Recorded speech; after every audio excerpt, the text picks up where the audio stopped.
Hi dudes, welcome to our next lecture. Today we will see one case note. Here we are going to write letter to a occupational therapist. So let us see the case note. You are Miss Claudia Mayhem, charge nurse at Newtown City Hospital, where a patient, Miss Shaw, was treated. She is now ready for discharge. Patient details: patient Miss Cindy Shaw, age 75 years old, height 5.2, weight 118 pounds, admitted on 23 September 2018, discharged 28 September 2018. Reason for admission: admitted to hospital following a fall at home. So she was referred by her general practitioner. Left hip replacement done.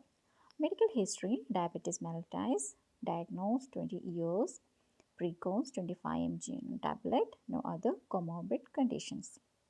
Her social backgrounds are: she lives with daughter and son-in-law, 30, no children, in a granny flat, spouse dead 10 years ago, daughter living overseas next week for a year because of husband's job. To move into a self-contained flat, because of that reason she will be moving to a self-contained flat. This flat has steps. Whether it is okay for the walker is not, this is the confusion. All routine activities are independent. Exercise regular, walking 30 minutes per day, 5 days per week. Nursing management: this is pre-operatively on 16/9. They did HbA1c 6.5, fasting 125 milligram per dl, postprandial 170. Anyway, these all are irrelevant data for us because we are going to write letter to an occupational therapist. Anyway, 23/9 postoperative. Some data are given here. 24/9 decreased mobility, compression stockings for blood flow, precoce and IV fluids to 50 milligram postoperatively. 25/9 able to walk to the bathroom with a walker, catheter removed. Then 27/9 compression stocking removed. 28/9 readings at discharge 130 milligram per dl, PP 150 milligram per dl. Pain described as 5 out of 10, increases after walking for 5 minutes, and it will be 7 out of 10. Moderate mobility, walk approximately 50 to 60 steps with aid. Incision site, slow healing. Pain described as 5 out of 10, increases after walking as we saw in the earlier slide. Then daily dressing required, staples removed in 2 weeks. Monitor blood sugar. Discharge plan. For physio, range of motion exercises and strengthening exercises for the week comes. Scar tissue massage can be considered after incision heals. Balance exercises because decrease the risk of falling. These are relevant data. So for us, we need the discharge plan for occupational therapy. Complete a home as hazard assessment since she will be living alone. Discussed with the patient, non-slip for bathroom, rails, worried, needs help from daughter for cost. Soak and shoe horn, reacher, dressing stick and raised toilet already purchased by daughter. Needs to be shown how to cook meals, that is using reacher, etc. Placement of food items is important. No bending and can resume mild exercise after 12 weeks subject to review of progress, and yearly x-rays are recommended. So this is our writing task. Using the information in the case note, write a letter to Miss Claudia Mayhem, an occupational therapist, detailing Miss Shaw's situation and requesting home assessment and management.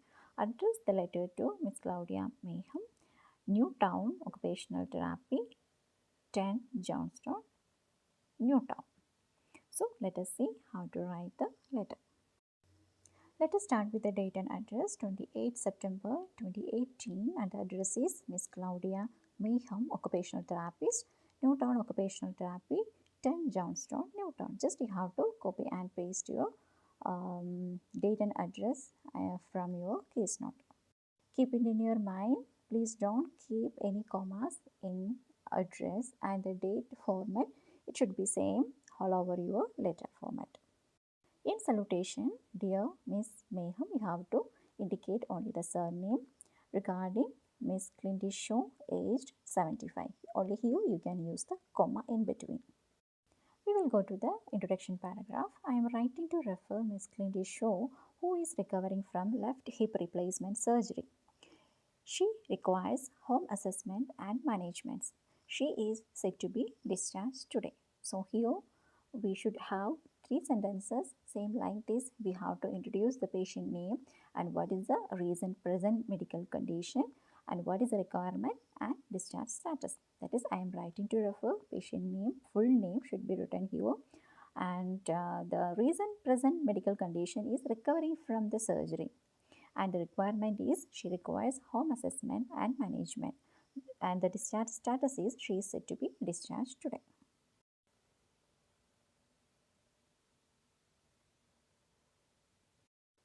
Next, we will go to the present medical history. Here we have to write from the admission date and until now what exactly happened in our hospital, how we treated the patient, or presently or currently what is the status of patient and why we are writing the letter. So there can be a sum up or conclusion at the end of the paragraph.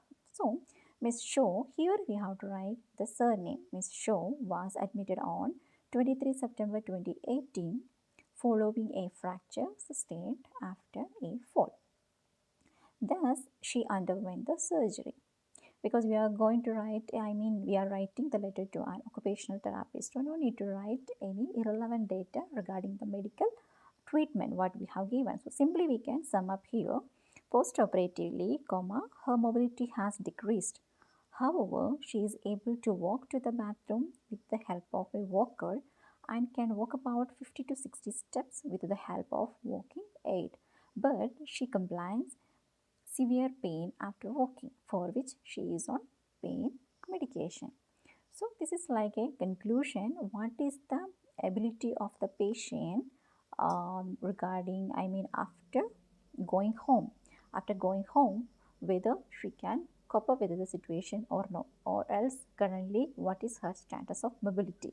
So this is only the sum up of this paragraph. So Miss Shaw was admitted on 23 September 2018 following a fracture sustained after a fall. Thus she underwent a surgery. Post-operatively, her mobility has decreased. However, she is able to walk to the bathroom with the help of walker and can walk about 50 to 60 steps with the help of walking aid. But she complains severe pain after walking, for which she is on pain medication, so that the occupational therapist can understand that she is using the walker and some walking aid for mobility.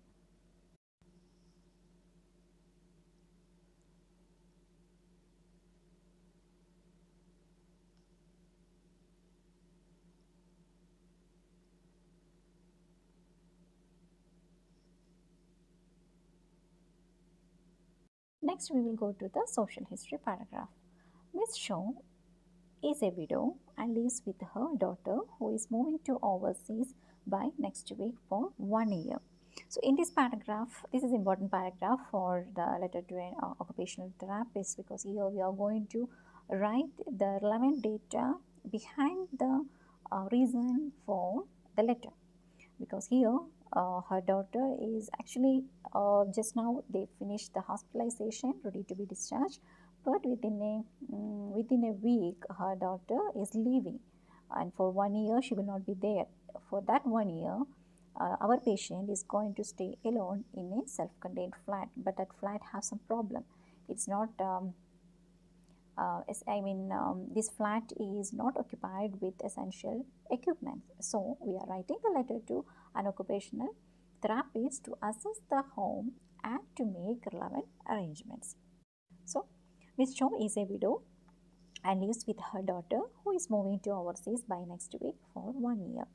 Thus she will transfer to a self-contained flat which has steps, for which she requires an assessment and modifications of her home to use her walker safely without any hazards. So this is simply, we can sum up the reason behind of the letter, because it's related to her social history.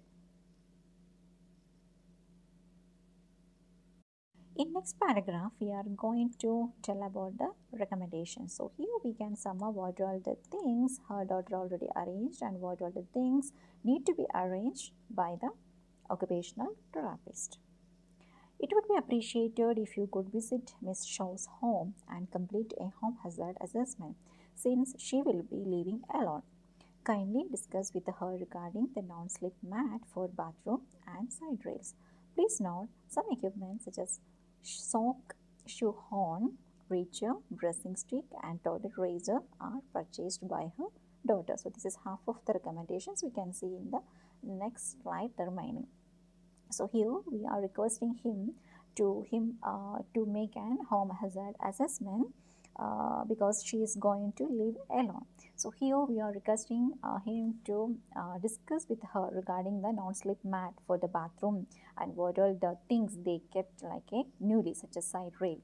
And there are some equipments like sock and shoe horn, reacher, dressing stick and toilet razor are already purchased by her daughter. So everything have to be educated to her how to use and what is the use of these items. So that is the some of the recommendations for our occupational therapist. And with the continuation we can see, please instruct her how to cook meals with the use of reacher without bending. Additionally, it is essential for her to educate regarding placement of food items. So here after the surgery she should not bend too much, so they are arranging the reacher, but occupational therapists have to be teach how to use. Additionally, there is food items. So it is essential to teach her how to arrange the food items within a easy reach. So these are the recommendation sentences. So once again, I will read for you. It would be appreciated if you could visit Miss Shaw's home and complete a home hazard assessment since she will be living alone. We can use some of the connectives like kindly. It would be appreciated if you could, kindly, please, please not, kindly not. So these all are, it is essential for her, it is important for her, it is vital for her. So these all are connectives. But while using connectives, just keep it in your mind the sentences whether it is relevant or no. Then kindly discuss with her regarding the non-slip mat for bathroom and side rails. Please note some equipment such as sock, shoe horn, reacher, dressing stick and toilet razors are purchased by her daughter. Please instruct her how to cook meals with the use of reacher without bending. Additionally, it is essential for her to educate regarding placement of food items. The conclusion paragraph, please do not hesitate to contact me if you have any queries. This is common for all letters, and here yours faithfully, registered nurse. This one, actually there are two things, yours faithfully or yours sincerely. Here if we have the name of the reader, you can write sincerely. If there is no name indicated, you can write faithfully. So here already they have given the name of the occupational therapist, so he can write yours sincerely, registered nurse. So I hope you have understood the way how we can write the letter to an occupational therapist. So simply and humbly you can sum up the letter without any complications. So first of all, you have to read the writing task, and you have to go through the sequence as a sequence from first to last. By the time you can just mark it only the important things, because this letter can be written for an occupational therapist and can be for the community health nurse. So the content will be relevant for both, but according to the writing task to whom we are writing, we have to select only the relevant and semi-relevant data. You can write relevant as well as semi-relevant, but you should not write any non-relevant, the relevant data. So just try to tick out only the relevant and the semi-relevant. And if there is in the recommendation paragraph, so while reading you can come to know that what all the things will comes under the recommendation paragraph. So just you put the tick mark or underline the sentences. Then after underlining, once if you read completely the case note, you can just prioritize which one have to be right first and which one have to be as a sequence. So it will be helpful for you while you are writing the recommendation paragraph, because mostly you will not get the adequate time when you are appearing for the exam. So it will be like a very harsh time in the last moment. Maybe only you will get hardly 10 minutes to write the recommendation paragraph, so you will miss most of the points. Sometimes the recommendation sentences will be not in an order. It will be sometimes some things will be there in the present medical history, something will be in the social history, something will be in the recommendation discharge plan, and it will be here and there scattered all over the writing task. So you have to find out which is the recommendation points and try to put tick mark or underline the sentences. At last, just organize the points as per the priority, and when you will write the recommendation paragraph exactly in your letter according to the priority, you can write with the use of connectives. If you are using the connectives, which will be pretty good to see without any boring. So please try to continue with the same writing. Okay, thank you for watching. Hi, dear.